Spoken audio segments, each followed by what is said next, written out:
Salam damai sejahtera Bapak Ibu serta saudara-saudari semua. Untuk mengawali renungan tentang firman Tuhan ini, mari kita bersatu di dalam doa. Tuhan Allah Bapa di surga yang melebihi segala akal hati, pikiran dan perasaan kami manusia, berfirmanlah kepada kami sebab kami bersedia untuk mendengar, dan oleh pertolongan Roh Kudus saja mampukan kami agar boleh melaksanakan firman-Mu itu dalam hidup kami setiap hari. Hanya dalam nama Tuhan Yesus kami mohon kepadamu. Amin. Sebagai nas renungan firman Tuhan pada hari ini diambil dari Kisah Para Rasul 8 ayat 29 yang berbunyi, lalu kata Roh kepada Filipus, pergilah ke situ dan dekatilah kereta itu. Sebagai tema yang diangkat dari nas renungan firman Tuhan ini adalah bergerak untuk memberitakan Injil Kristus. Salah satu hal yang sering kali bisa saja dan dapat saja hilang dalam kehidupan orang yang mengaku beriman percaya kepada Kristus adalah bersaksi tentang Injil keselamatan Tuhan Yesus Kristus. Kita bisa disibukkan dengan berbagai kegiatan pelayanan, tetapi bisa saja lupa atau enggan memikirkan untuk bersaksi tentang Injil Kristus kepada orang lain. Padahal kenyataannya jika seluruh orang yang beriman percaya kepada Kristus bergerak untuk memberitakan Injil Kristus itu akan berdampak luar biasa bagi gerejanya. Segala aktivitas di dalam kehidupan gerejawi bisa dan dapat saja membuat kita nyaman sampai-sampai lupa untuk memikirkan apa yang harus dilakukan kepada orang-orang yang belum percaya kepada Kristus. Marilah kita melihat pada diri Filipus yang hidup mengikuti pimpinan Roh Kudus kemanapun ia diarahkan untuk memberitakan Injil atau memberikan kesaksian tentang Injil Kristus itu kepada orang lain. Filipus tidak pernah belajar metode penginjilan, tetapi ia mengerti betul bahwa keselamatan hanya ada di dalam dan melalui Tuhan Yesus Kristus, satu-satunya Tuhan dan Juru Selamat bagi umat manusia. Roh Kudus memimpin Filipus hanya kepada satu orang Ethiopia saja untuk bertobat.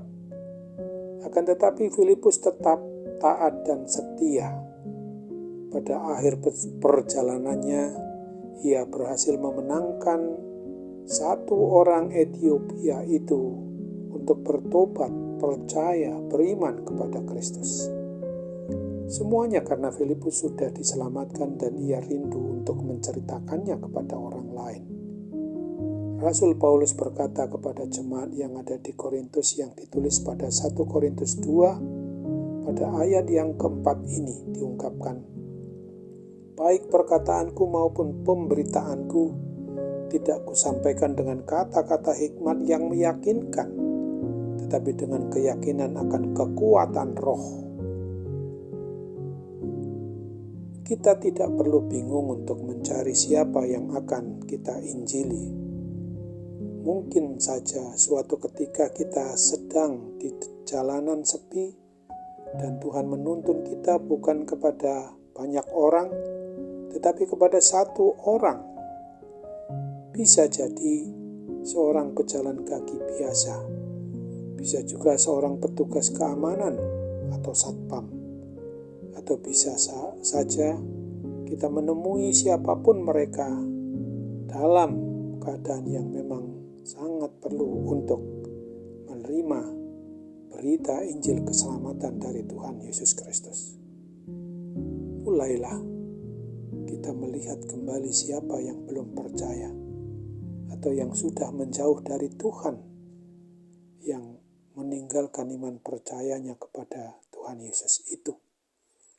Untuk itu berdoalah supaya Tuhan Yesus di dalam Roh Kudus telah, sedang dan akan terus membuka kesempatan bagi diri kita untuk memberitakan Injil keselamatan itu kepada orang-orang yang belum percaya kepadanya.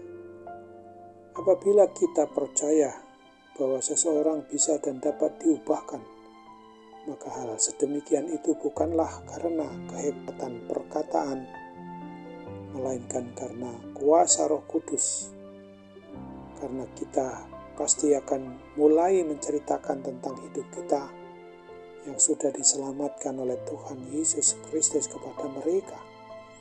Seseorang bisa diubahkan hanya semata-mata karena pekerjaan Roh Kudus, tetapi dia tidak pernah membuat seseorang percaya hanya diam saja. Roh Kudus mau orang yang beriman percaya kepada Kristus itu taat dan setia dengan bergerak untuk memberitakan Injil-Nya. Kristus telah memberikan hidupnya supaya kita selamat dan bergerak untuk memberitakan kabar keselamatan itu kepada orang lain. Filipus, Paulus, dan para rasul Tuhan Yesus Kristus lainnya bergerak untuk memberitakan Injil keselamatan itu. Kita pun harus bergerak memberitakan Injil kemana saja kita sedang berada, kini dan di sini dalam hidup kita. Dengan berdoa dan mulailah menyaksikan kebaikannya. Siapa sajakah orang-orang yang kita rindukan agar mereka bisa dan percaya kepada Tuhan Yesus Kristus? Apakah kita sudah berdoa untuk semua orang tersebut dan meminta pimpinan Roh Kudus untuk dapat bersaksi kepadanya tentang Injil keselamatan itu? Oleh sebab itu mari ingatlah akan firman Tuhan sebagaimana yang dituliskan pada 1 Tesalonika 1 ayat 5 ini.